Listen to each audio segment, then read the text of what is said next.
देख रहे हैं इन डार्क राजकुमार के साथ। तो चलिए बढ़ते हैं आज की कहानी की ओर। दोस्तों, ये इन दिनों की बात है जब मैं पुणे में फल का धंधा किया करता था। ऐसे एक दिन मैं अपने शॉप को खोलने के लिए जा रहा था कि तभी मेरे भाई मोनू का फ़ोन आ गया। और जब मैंने फ़ोन उठाकर बात की तो मुझे पता चला कि इसी महीने की 21 तारीख को चाचा की बेटी की सगाई है। मोनू की बात सुनकर मैं बहुत ही खुश था और कुछ ही देर के बाद मैं अपनी शॉप पर पहुंच गया और अपनी शॉप खोलकर बैठ गया और कस्टमर का आना भी चालू हो गया था। पर जब शाम हुई तो शॉप को बंद करते करते रात के 11 बज गए थे। और फिर उसके बाद मैं अपने रूम पर आ गया। रूम पर आया तो मैंने देखा कि मेरी पत्नी उमन बैठकर टीवी देख रही थी। फिर मैं भी उमन के पास जाकर बैठ गया तो मैंने उमन से कहा कि आज मोनू का फ़ोन आया था, उसने बताया कि चाचा की बेटी की सगाई है।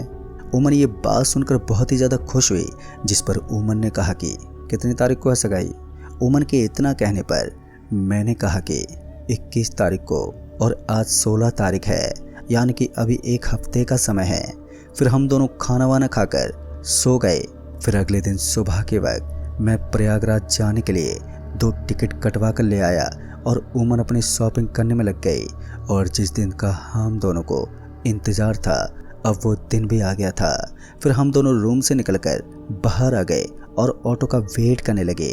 फिर कुछ ही देर वेट करने के बाद एक ऑटो आता हुआ दिखाई दिया। उस ऑटो को आता हुआ देखकर मैंने उस ऑटो को हाथ देकर रुकने का इशारा किया और मेरे हाथ देते ही वो ऑटो ड्राइवर ऑटो को मेरे पास लेकर आ गया। ऑटो के रुकते ही मैंने उस ऑटो ड्राइवर से कहा, भैया स्टेशन चलना है। मेरे इतना कहने पर उस ऑटो ड्राइवर ने अपना सिर हाँ में हिलाया और उसके हाँ में सिर हिलाते ही हम दोनों ऑटो में जाकर बैठ गए। हम दोनों के बैठते ही ऑटो ड्राइवर ऑटो को लेकर स्टेशन की ओर जाने लगा और फिर कुछ देर के बाद ही हम लोग स्टेशन पहुंच गए। स्टेशन पर पहुंचते ही हम दोनों ऑटो से नीचे उतर गए और ऑटो वाले को उसके पैसे दिए और फिर सीधे स्टेशन के अंदर घुस गए। जब हम दोनों स्टेशन के अंदर गए तो हमने देखा कि ट्रेन प्लेटफार्म नंबर 3 पर लगी हुई थी। तो मैंने अपनी घड़ी में समय देखा तो अभी 5:45 हो रहे थे, यानी कि 15 मिनट बाद ट्रेन स्टेशन से निकलने वाली थी। फिर हम दोनों ट्रेन के अंदर अपनी सीट पर जाकर बैठ गए। अभी हम दोनों बैठे ही थे कि उमन ने कहा कि यार मुझे प्यास लगी है। उमन के इतना कहने पर मैं ट्रेन से नीचे उतरकर उमन के लिए पानी और कुछ खाने के लिए ले लिया और आकर वापस से ट्रेन के अंदर बैठ गया। और फिर कुछ समय के बाद ट्रेन ने हॉर्न दे दिया। ट्रेन में जो पैसेंजर इधर उधर घूम रहे थे, ट्रेन के हॉर्न देते सभी के सभी अपने अपनी सीट पर जाकर बैठ गए और ट्रेन हॉर्न देते हुए स्टेशन से निकल पड़ी प्रयागराज की ओर। मैं और उमन आपस में अभी बातें ही कर रहे थे कि इसी बीच मेरी नज़र टीटी पर गई, जो सभी का टिकट चेक कर रहा था। जब वो टीटी मेरे पास आया तो मैंने उसे अपनी टिकट दिखाई और मेरी टिकट देखने के बाद उस टीटी ने मेरे पास बैठे एक बूढ़े आदमी को टिकट दिखाने को कहा। और जब उस बूढ़े आदमी ने अपने कुर्ते की जेब से टिकट निकालने के लिए कुर्ते की जेब में हाथ डाला तो उसकी जेब में कुछ भी नहीं था।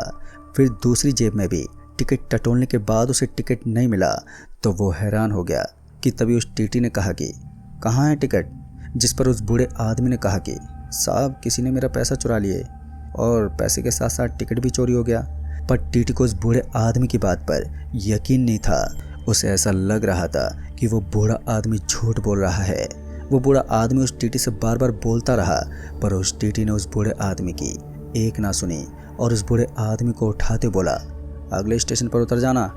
इतना बोलते हुए उस बूढ़े आदमी को ले जाकर गेट के पास खड़ा कर दिया, पर उस बूढ़े आदमी ने उस टीटी के पांव तक पकड़ लिए, पर उस टीटी ने उसकी एक ना सुनी और टीटी अपना पैर छुड़ाने लगा। तभी उस टीटी ने अपना पांव को छुड़ाते हुए उस बूढ़े को एक जोर से धक्का मारा तो उस धक्के के चलते वो बूढ़ा आदमी चलती ट्रेन से नीचे गिर पड़ा। ट्रेन में बैठे सभी पैसेंजर ये देखकर बहुत ही ज़्यादा घबरा गए और टीटी को बहुत ही गुस्से से देखने लगे कि तभी एक पैसेंजर ने ट्रेन की चैन खींचकर ट्रेन को रोकने की कोशिश की। चैन के खींचते ही ट्रेन की रफ्तार कम होने लगी और वहीं पर टीटी को सभी पैसेंजर बोलने लगे, भाई तुम ऐसा कैसा कर सकते हो कि टिकट ना होने पर तुम चलती ट्रेन से किसी को भी नीचे फेंक दोगे। वो बूढ़ा आदमी इतना बोलता रहा कि उसके पैसे चोरी हो गए हैं और टिकट भी चोरी हो गया है, पर तुम उस बूढ़े आदमी की बात नहीं सुन रहे थे और उसे नीचे फेंक दिया तुमने। जिस पर उस टीटी ने कहा कि अरे भाई मैंने ये सब जानबूझकर नहीं किया, अभी टीटी ये सब बता ही रहा था कि तभी वहाँ पर पुलिस आ गई, जिस पर उस पुलिस वाले ने बोला, क्या हुआ जो यहाँ पर इतनी भीड़ इकट्ठा है। पुलिस के इतना कहने पर मैंने उस पुलिस को सारी बात बताई और मेरी बात सुनकर पुलिस वाला भी चौंक गया और देखते ही देखते इस बोगी में और भी पुलिस आ गई कि तभी उन पुलिस वालों में से एक पुलिस वाले ने पैसेंजर को गुस्से से बोला, सभी अपनी अपनी सीट पर जाकर बैठ जाओ। पुलिस वालों के इतना कहते ही सभी पैसेंजर अपने अपनी सीट पर जाकर बैठ गए। पैसेंजर को बैठाकर वो पुलिस टीटी को अपने साथ ले गई, पर अब ट्रेन की रफ्तार काफ़ी कम हो चुकी थी। फिर जब ट्रेन रुकी तो मैंने खिड़की से बाहर की तरफ देखा तो बाहर का नज़ारा एकदम सुनसान था। दूर दूर तक पेड़ पौधे दिखाई नहीं दे रहे थे। अभी मैं खिड़की से बाहर की ओर देख ही रहा था कि ट्रेन में बैठे पैसेंजर ट्रेन से नीचे उतरने लगे और उन्हें ट्रेन से उतरता हुआ देखकर मैं भी ट्रेन से नीचे उतरने के लिए अपनी सीट से उठा ही था कि तभी उमन ने मेरा हाथ पकड़ लिया। कहाँ पर जा रहे हो? उमन के इतना कहने पर मैंने कहा कि टॉयलेट जा रहा हूँ, चिंता मत करो, अभी आ जाऊँगा। और इतना बोलकर मैं टॉयलेट की तरफ जाने लगा। अगर मैं उमन से ये बोला नहीं होता तो वो मुझे नहीं जाने देती, इसलिए मैंने उससे झूठ बोला। अभी मैं जा ही रहा था तो मैंने पीछे पलट कर देखा तो उमन मेरी ही तरफ देख रही थी। उसे अपनी तरफ देखता हुआ देखकर मैं टॉयलेट के पास गया और फिर जब मैंने पीछे पलट कर देखा तो उमन दिखाई नहीं दे रही थी।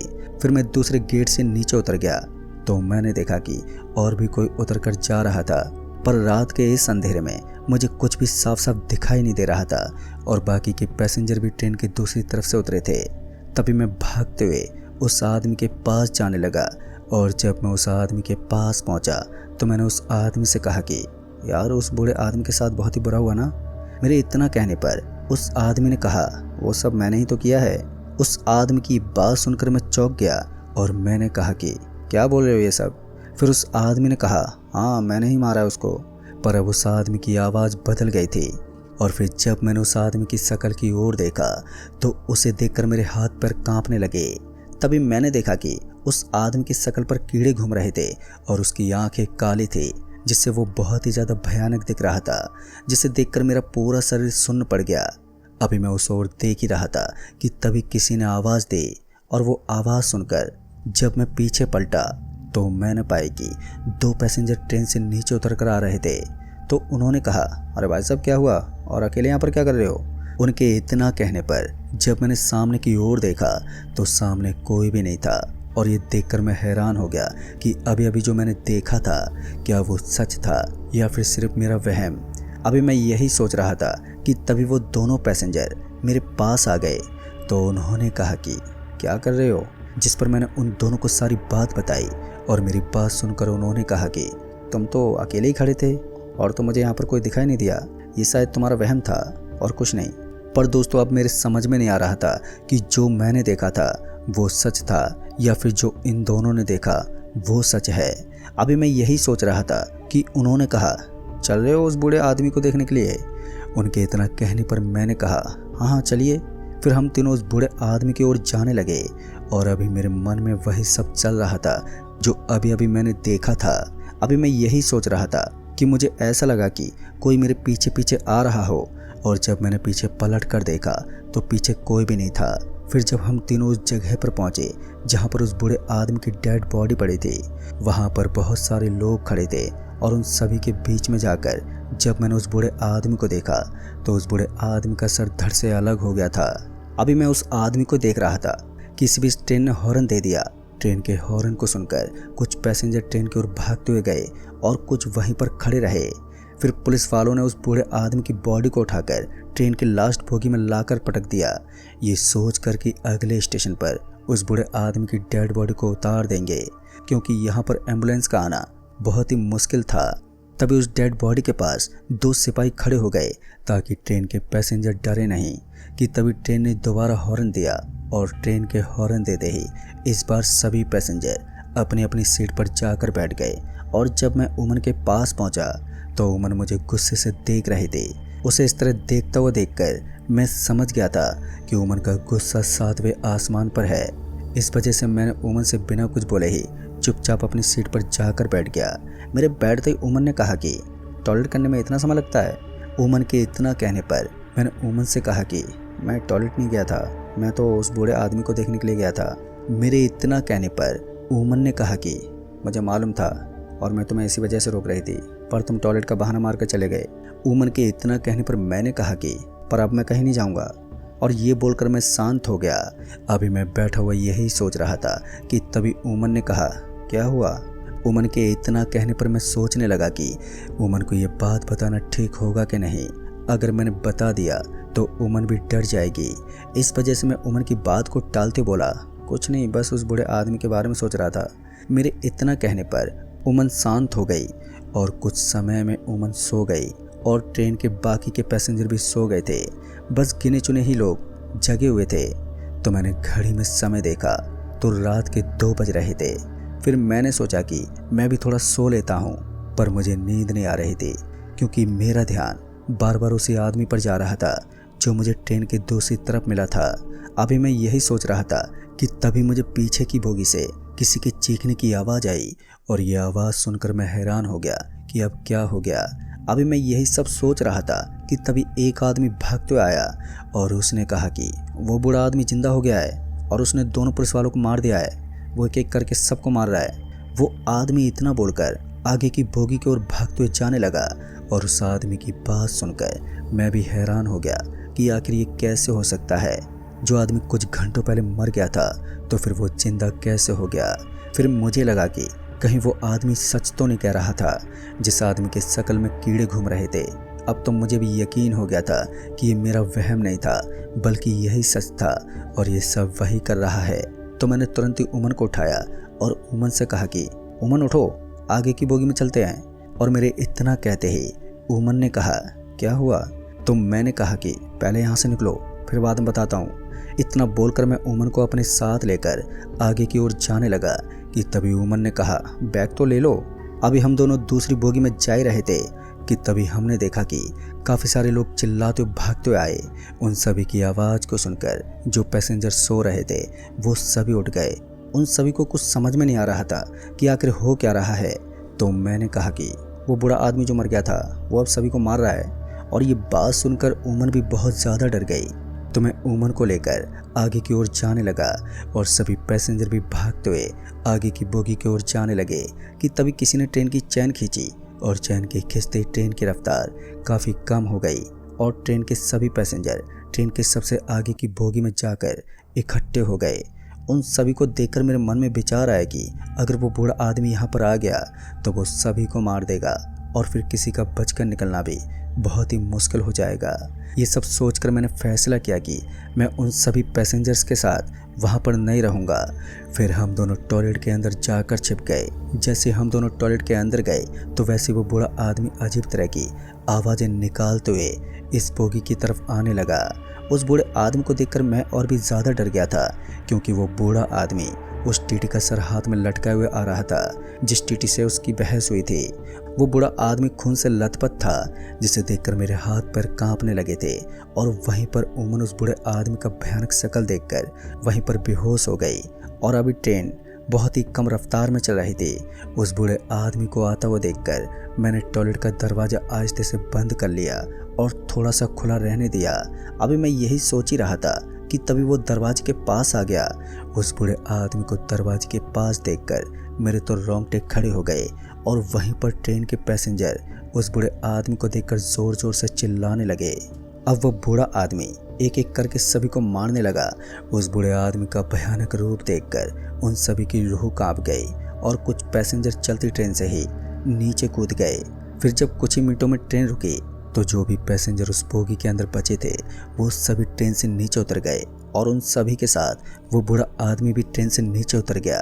और बूढ़े आदमी को उतरते ही मैंने उमन के ऊपर पानी का छिड़काव किया तो उमन को होश आया, पर उमन अभी बहुत ही ज़्यादा घबराई हुई थी।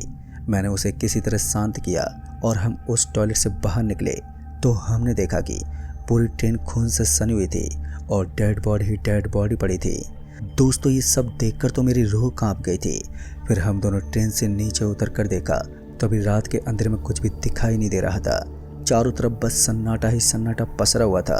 हम दोनों को कुछ भी समझ में नहीं आ रहा था कि हम किस तरफ जाएं और अभी हमें उस आदमी का भी डर था कि कहीं वो फिर से ना आ जाए। फिर कुछ दूर वहाँ से आगे जाने पर हम दोनों को एक रोशनी दिखाई दी। उस रोशनी को देखकर जब हम दोनों वहाँ पर पहुँचे तो वो एक गांव था। रात के अभी 3 बज रहे थे। तो गांव के अंदर जाने पर एक मंदिर दिखाई दिया। तो हम दोनों बैठकर सुबह होने का वेट करने लगे और वेट करते करते हम दोनों की कब आंख लग गई हमें पता ही नहीं चला। और जब मेरी आंख खुली तो गांव के कुछ लोग मेरे पास खड़े थे और उमन सो रहे थे। तभी गांव के एक आदमी ने कहा, तुम कौन हो और यहाँ पर कैसे? उनके इतना कहने पर मैंने उन सभी को सारी बात बताई। तो मेरी बात सुनकर वो सभी हैरान हो गए। हमारी मारी हालत को देखते हुए उन लोगों ने हमारी मदद की और हम दोनों को वहीं के एक बस स्टैंड पर छोड़ दिया, जहां से हम दोनों अपने गांव आ गए। तो दोस्तों, इस कहानी में बस इतना ही। कहानी आपको पसंद आई हो तो वीडियो को लाइक शेयर ज़रूर कर दें और साथ ही हमें नीचे कमेंट बॉक्स में ज़रूर बताएं। तो मैं आपका दोस्त राजकुमार जल्द ही मिलूंगा ऐसी एक और नई कहानी के साथ। तब तक के लिए बाय एंड टेक केयर।